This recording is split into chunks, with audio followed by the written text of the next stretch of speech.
The stars outside looked quiet. His quiet Commander Elias stood alone inside the control room of Outpost Erisnine, one of the last human stations in deep space. His eyes were fixed on the screen. Every light blinked normal. Every sensor read clean. And yet, something felt wrong. It was 3:17 a.m., ship time. Most of the crew was asleep. Only Elias and the AI assistant Ivy were awake. "Ivy," he said, rubbing his tired eyes. "Run another sweep." "Already scanning," Commander Ivy replied. Her voice was soft, calm, and cold. "No threats detected. Space is silent." Elias didn't like that word. Silent. Not since the war. 50 years ago, Earth had been attacked by a race known only as the Eclipsed. They came without warning, strange black ships that moved like shadows. Their weapons weren't just fire and steel. They shut down mines. Cities fell in minutes. Billions died. But somehow, humanity survived. We hid. We scattered. Some say we made a deal with one of their enemies. Others say the Eclipse just got bored. No one really knows. What Elias knew was this: when space goes too quiet, something is about to happen. Suddenly, a soft alarm beeped. "Signal detected," Ivy said. Elias turned toward the screen. A blinking red dot had appeared near Sector Nina Dead Zone. That sector had been empty since Outpost Helix was destroyed 12 years ago. "What kind of signal?" Elias asked. "Unknown," Ivy said. "But it matches the frequency of old war. Transmissions extremely old." Elias narrowed his eyes. "Open it." The screen flickered. Then static, and then a voice. It was broken, almost torn apart by time and interference.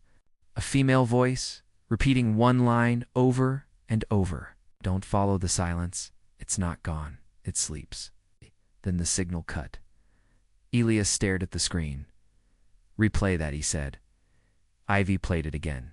Same voice, same message, same fear. "Don't follow the silence. It's not gone. Sleeps." "That's a human voice," Elias whispered. "From the old war." "I believe so," Ivy replied. Cross-checking. Match found. Voice print. Lieutenant Mara Reyes. Killed in action. 47 years ago, Elias stepped back. "Well, don't send warnings." "Where is the signal coming from exactly?" he asked. "A drifting object," Ivy said. "Roughly 2 kilometers in size. No heat, no movement. But it wasn't there yesterday." Leah stared at the sector map. The object had appeared out of nowhere, like a ghost. "Send a scout drone," he ordered. Minutes later, a drone launched into the darkness. Its camera showed only blackness. No stars. Just a strange emptiness, like the light was being eaten. Then the image cleared. The drone had reached the object. It wasn't a ship. It was a piece of one. A broken hull, floating like a tomb. Symbols were carved across its surface. Fisting. Inhuman marks that burned into the drone's camera. Suddenly the drone shut down. "Connection lost," Ivy said. Elias clenched his fists before he could speak. Another alarm rang. Not from space. "From inside the station," Commander Ivy said. "We have movement in Hangar Bay 3. No one's scheduled down there," Elias said. "I know." He ran toward the bay, his footsteps loud against the metal floor. When the door opened, he stopped cold. Something had been placed in the center of the room. A small black orb, about the size of a human heart, was pulsing. He didn't touch it. "Ivy," he said, "run a scan. Not made of anything I recognize." Ivy said, "It's humming, like it's alive." Elias looked around. The cameras hadn't caught anyone entering. There were no footprints, no signs of a breach. The object had simply appeared. He stared at the orb. It had stared back, not with eyes, but with presence. With weight, then it spoke. A whisper, not from the orb, but from inside his mind. "You forgot us. We remember you." Elias stepped back. For the first time in years, he felt real fear. "Ivy," he said slowly, "lock this room. No one enters." "Without my command?" "Yes, Commander." He turned and walked away, heart racing. The silence wasn't empty. Anymore, it was alive, and it had found them. The desert wind blew softly over the ruins of Old City 9. Sand-covered broken buildings, fallen towers, and long-dead roads. No one lived here anymore. No one. Except for scavengers. Rhea, a teenage girl with a sharp mind and fast hands, moved carefully through the wreckage. Her boots crunched over glass and rusted metal. She was looking for anything valuable: wires, batteries, old anything. Could trade for food back at the colony. But today, she found something else. She spotted it half buried in the sand, something black and smooth. With strange red lines across its surface, it looked like a helmet, but not human. It was shaped differently, longer, sharper, almost insect-like. Rhea knelt beside it. "What is this?" she whispered. As soon as her fingers touched the metal, the helmet pulsed one soft glow of red light. Then a voice spoke. Rhea, she gasped and jumped back. The helmet. It said her name. She looked around. The ruins were silent. No one was there. She stared at the helmet. "How do you know my name?" Awakened. After 47 years, Subject R01 recognized. The voice was not human. It was deep, mechanical, but somehow alive. Rhea's heart raced. She didn't know what she had found. But she knew one thing: it was not supposed to exist. She picked up the helmet and ran back toward the colony. Back at Outpost Arisinine, Commander Elias stood in front of a locked chamber. Inside was the strange black orb they had discovered in the last episode. He still pulsed softly. "Ivy," he said, "anything new?" The AI replied, "Orb has increased in activity. It is sending low-frequency waves toward Sector 5, toward Earth." Elias asked. "Yes," Ivy replied. Elias stared at the screen. "Send a warning to Central Command." But it was too late. Back on Earth, Rhea arrived at the edge of her colony, hidden underground near the old mountains. She wrapped the alien helmet in a cloth and entered through the side tunnel. Her guardian, an old woman named Talia, saw her and frowned. "You're late." "I found something," Rhea said. Talia's eyes narrowed. "What did you find, child?" Rhea unwrapped the helmet and placed it on the table. Talia's face went pale. "No," she whispered. "That should have been destroyed, you know?" "What this is?" Rhea asked. Talia nodded slowly. "That is not a helmet. It's a memory core. From the enemy, the Eclipsed." Talia looked down. "We called them that. But they had many names. Names older than we understand." Rhea looked at the object. "It knew my name." Talia stood up quickly. "Hide it, bury it. Burn it if you can. This thing is a curse." But it was too late. The memory core activated again. Small red light floated into the air, projecting a map above the table star's planets. In one blinking red circle, Talia gasped. "That's Earth," she said. Rhea leaned closer. "What's that other symbol?" Second red mark blinked on the edge of the map. That, Talia whispered, is a hunter beacon. It means they've started looking again. Meanwhile, in orbit above Jupiter, deep in a long-abandoned alien station, something shifted. A pod opened, cold mist spilled onto the floor. Inside the pod, an alien creature opened its eyes. It had black skin like stone, 6 long fingers, and glowing white pupils. Its systems came online. "Signal received," it said. "Target Earth." Reacquired. It stepped out of the pod and looked toward the stars. "Prepare the others." Back at Outpost Eris 9, Elias read the latest report. Something had changed on Earth. A new signal had awakened near the old war zones. He knew what that meant. "Ivy." He said, "We need to open the old vaults." "That data is sealed," Ivy warned. "Unseal it," Elias said. "It's time to tell the truth." The screen lit up. Files long hidden began to unlock. Operation Ember.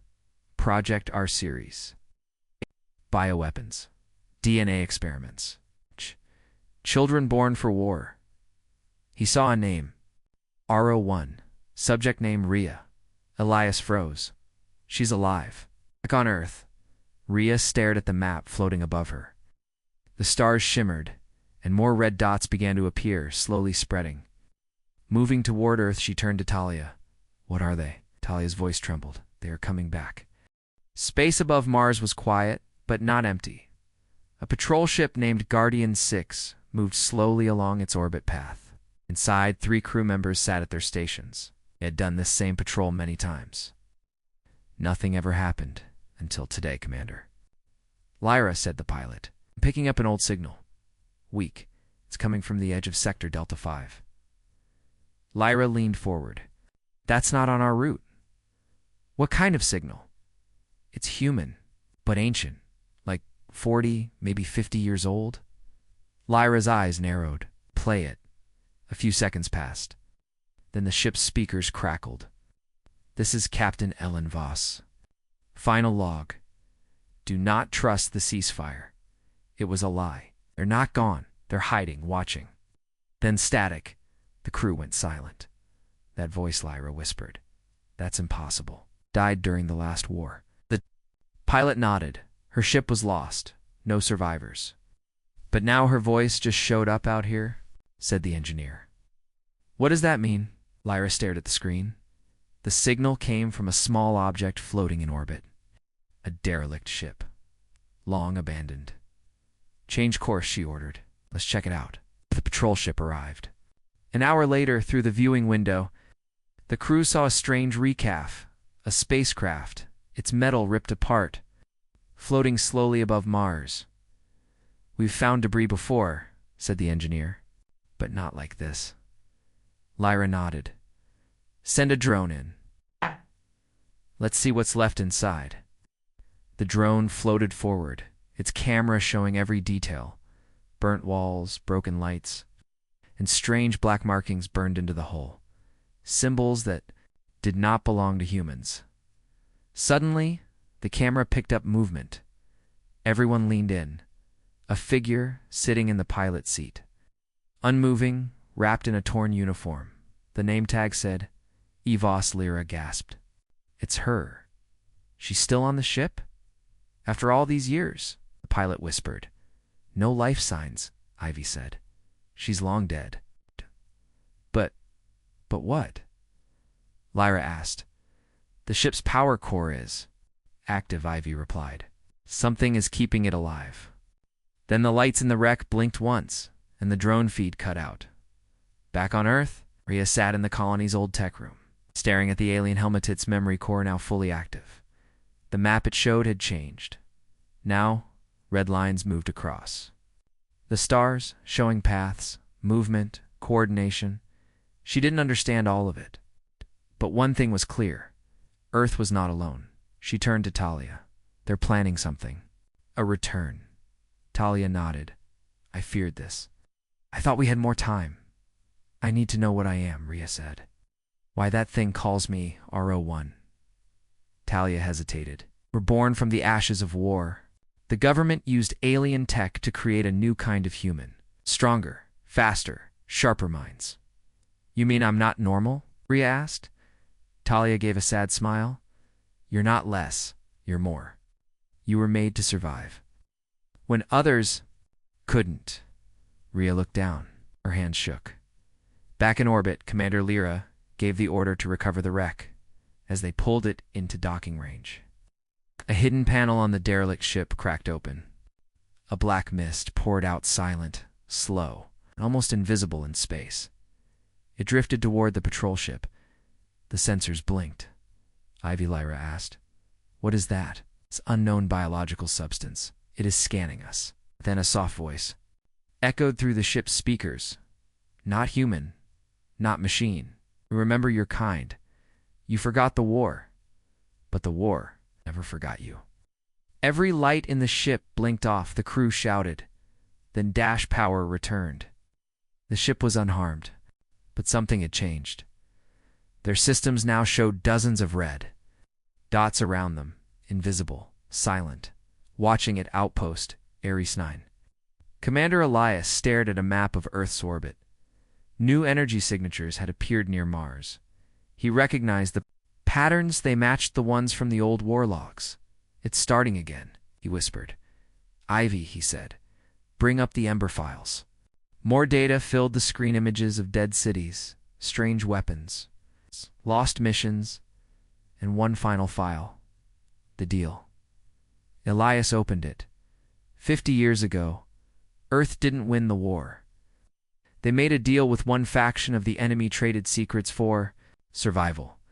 That deal had one condition: never rebuild, never rise, stay hidden. But now, Earth was rebuilding, and they were coming back to end the deal. On Earth, Ria's eyes glowed faintly. She didn't notice it at first, but the memory core did. R01, awakening sequence confirmed. What does that mean? She whispered. Prepare for retrieval. The sky will fall again.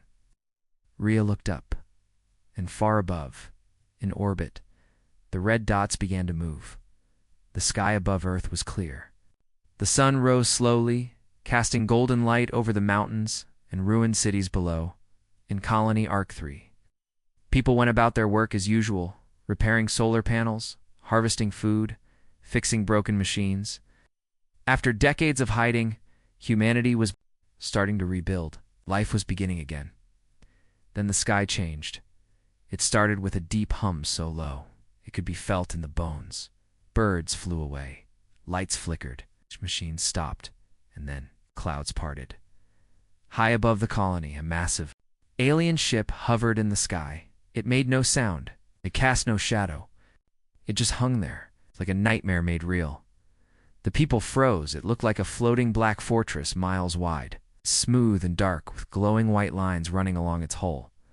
It had no weapons visible, no movement. Only presence.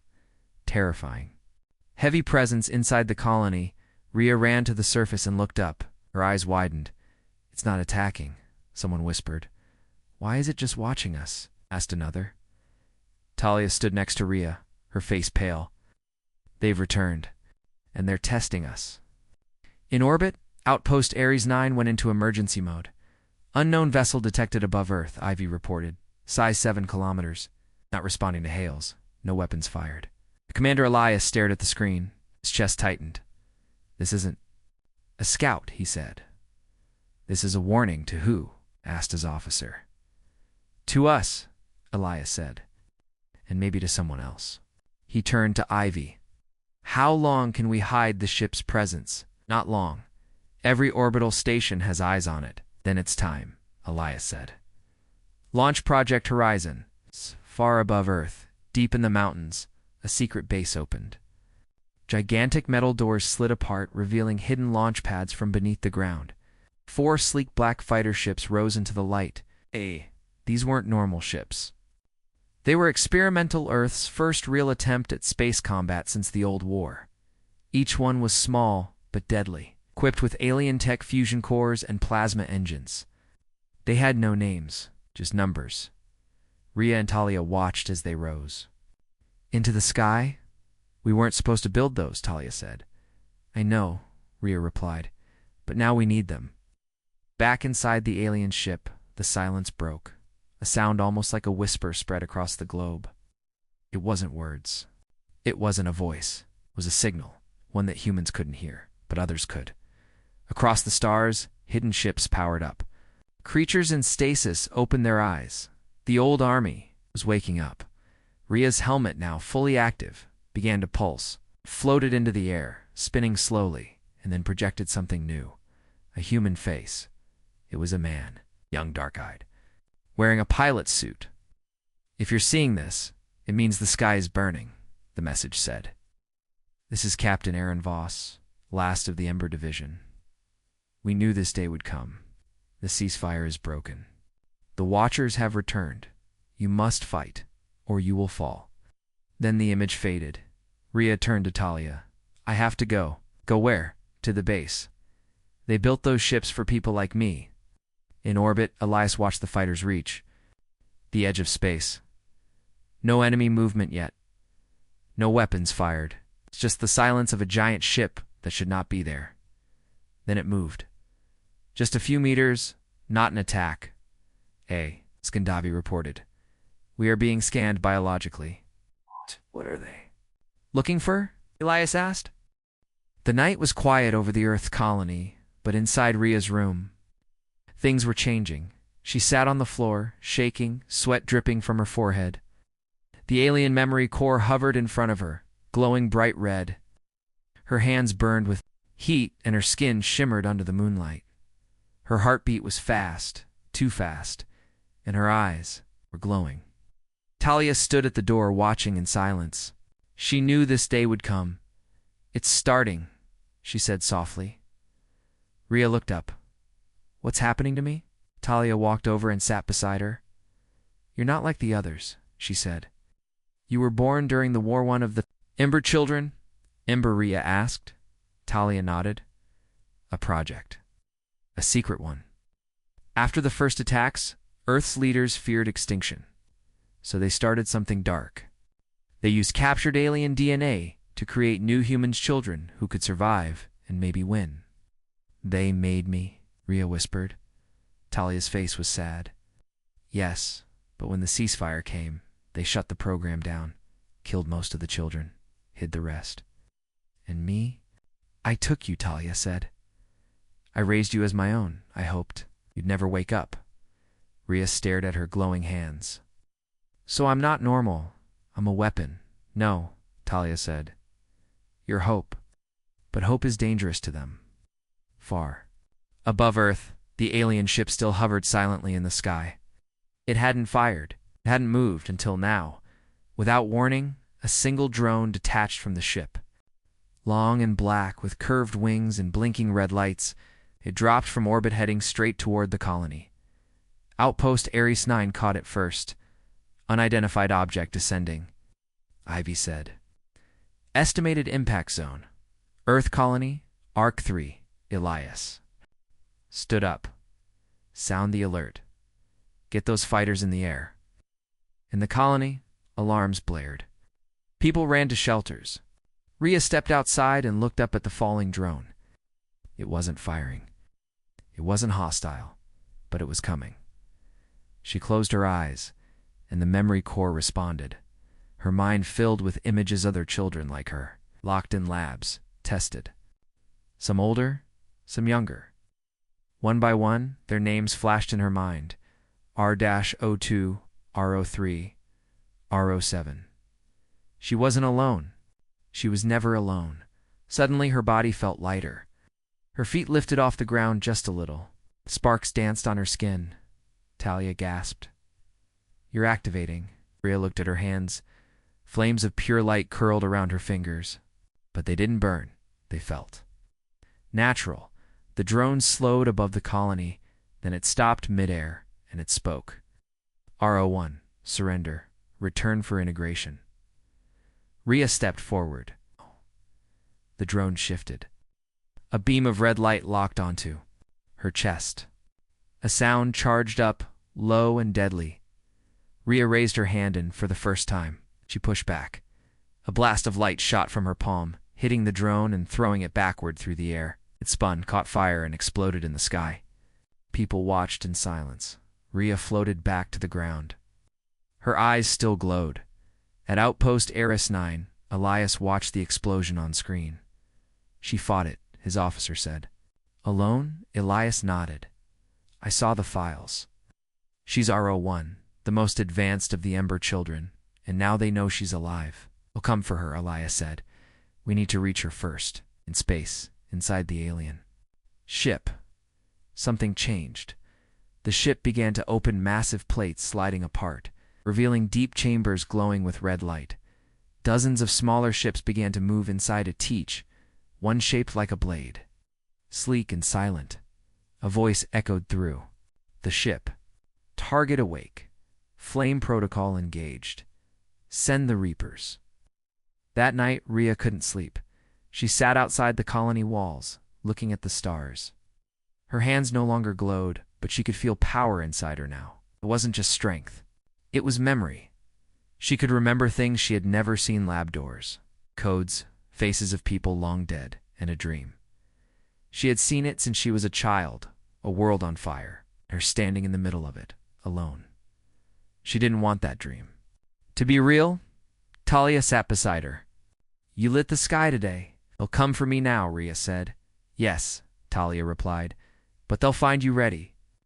In the distance, thunder echoed. Not from a storm, from the sky. Outpost Eris 9 was in chaos. Red lights flashed across. The command room alarms blared. Emergency signals from colonies on Earth, the Moon, and Mars flooded in. Enemy ships, small, fast, and deadly, had begun to appear, not in fleets, but in patterns. They weren't attacking cities. They were scanning people. Ivy, Elias shouted. "How many ships now?" 32 confirmed, possibly more. "They are not broadcasting standard war signals.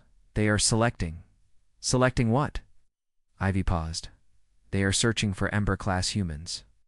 Elias felt a chill. "They're hunting the children." Knew Rhea was in danger, but what he didn't know, someone had already betrayed her. Hours earlier, deep inside Earth's Defense Control HQ, a man in a gray uniform stood alone in a private room. His name was Director Callan Voss, head of intelligence, and brother of the long-lost Captain Ellen Voss. He stared at a message on a secure screen. Target confirmed. RO1 location. Colony ARK-3 awaiting signal. Callan took a deep breath. He tapped a small silver device on the table. It blinked once. Then again, then it sent a silent pulse into orbit. The enemy had their signal down in Colony ARK-3. Rhea stood on the edge of a cliff, watching the sunrise. Her powers were stronger now. Her mind clearer. But her heart was heavy. Talia joined her. "You can feel them, can't you?" Talia asked. Rhea nodded. "They're in orbit. Waiting. You're not safe here anymore." "I was never safe," Rhea said. "But now, others aren't safe because of me." Suddenly her helmet still. Active flashed red. A message appeared in the air written in alien symbols. It slowly translated. "Integration Squad inbound. Target. RO1. Engage with force." Then the sky lit up. 4 enemy ships entered Earth's atmosphere, moving like comets. The colony's alarms screamed. People ran to bunkers. Defense. Systems powered on. Talia grabbed Rhea's arm. "Go, run." But Rhea didn't move. "I'm done running." Outpost Ares 9 tracked the incoming ships. Elias stood over the holomap. His fists clenched.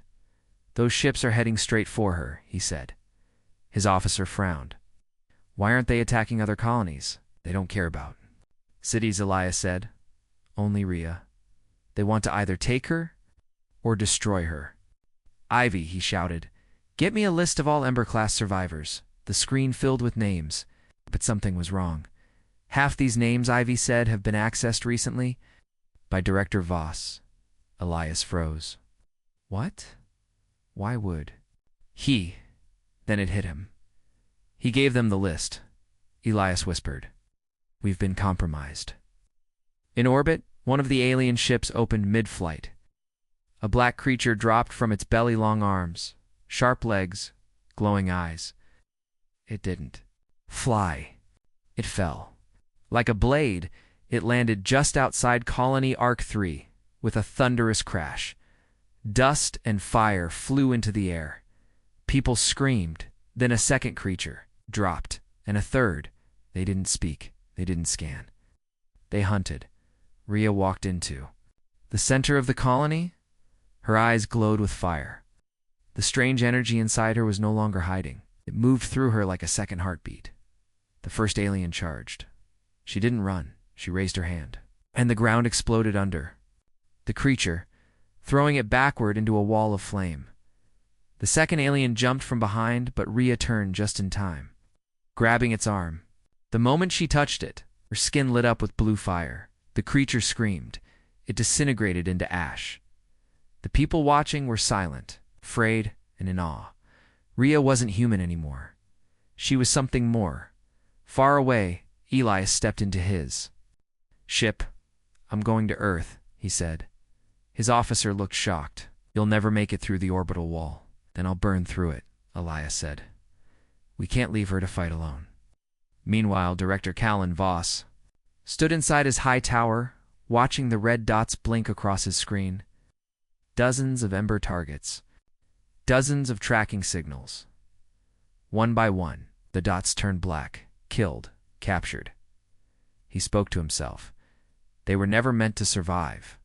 But then, one signal turned white. R-01. Not offline. Not captured. Evolving, he stepped back from the screen. Learning. Back in the colony, all 4 alien hunters lay broken and burning. Rhea stood at the center, her breath heavy, her fists clenched. Talia ran to her. "You did it," she said. But Rhea didn't smile. "They won't stop then. We won't either." Rhea turned toward the sky. "I'm done hiding. They want me. I'll go to them." The sky over Earth was no longer blue. Dark clouds swirled around the alien mothership, still floating high above. Red lightning flashed from its core as if it were alive. Thousands of small ships flew around it ready for war. Humanity had reached the edge of survival again. Inside the ruins of an old spaceport, Rhea stood alone. Her hands glowed with blue fire, her eyes burned with light. She had fought before, but never like this. Talia stood nearby, worried. "They've sent their full army now," she said. "You can't face them alone." "Not alone," Rhea replied. Behind her, a team of Ember survivors stepped out of the shadows, other gifted children who had hidden for years. Some were older, some younger, but all carried the same fire in their blood. One of them, a boy named Keo, nodded at her. "We heard your signal.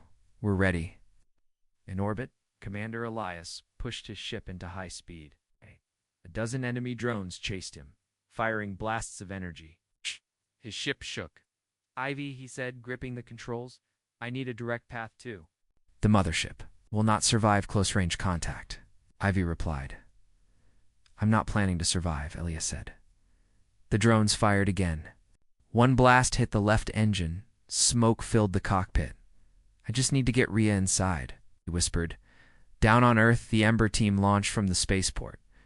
They had no big fleet, no huge weapons, but they had speed, power, and fury. They rose into the sky like firebirds, dodging enemy fire, racing toward the black clouds above. Enemy ships swarmed around them, but Rhea led the charge. Her body moved like light itself, her flames burning through enemy wings. The sky became a battlefield, and the war had begun. Inside the mothership, ancient machines activated. Alien voices echoed in the halls. Subject R01 approaching. Prepare. Nullification. A new figure stepped from the shadows.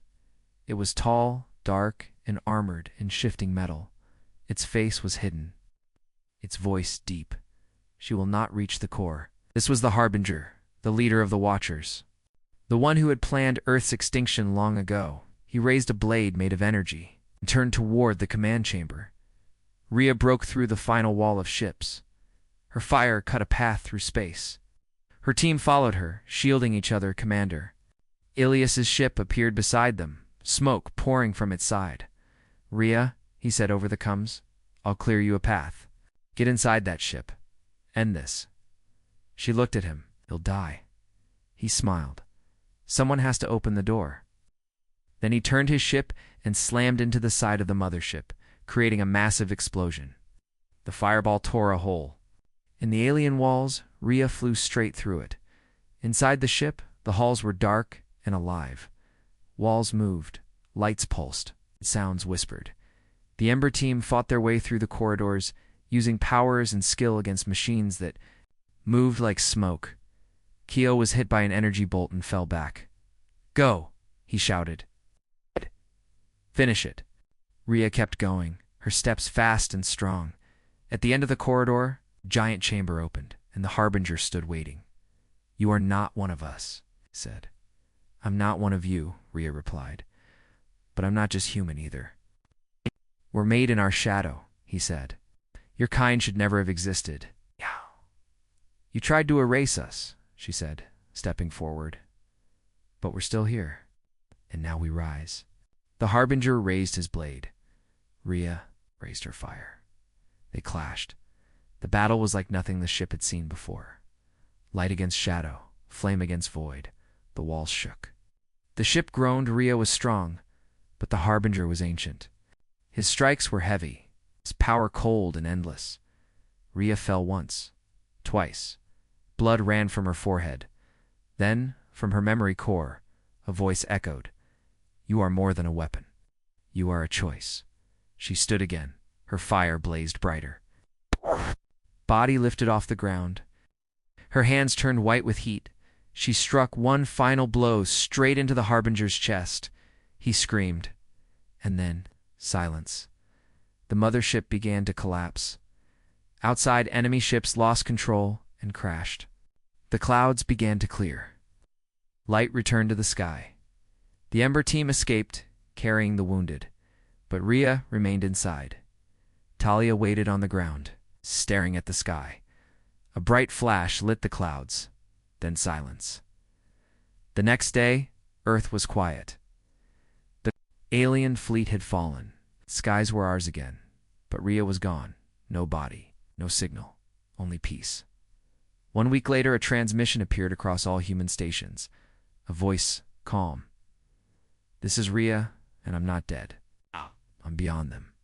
Now, we are the flame they tried to put out. We are the storm they feared. We rule the skies now."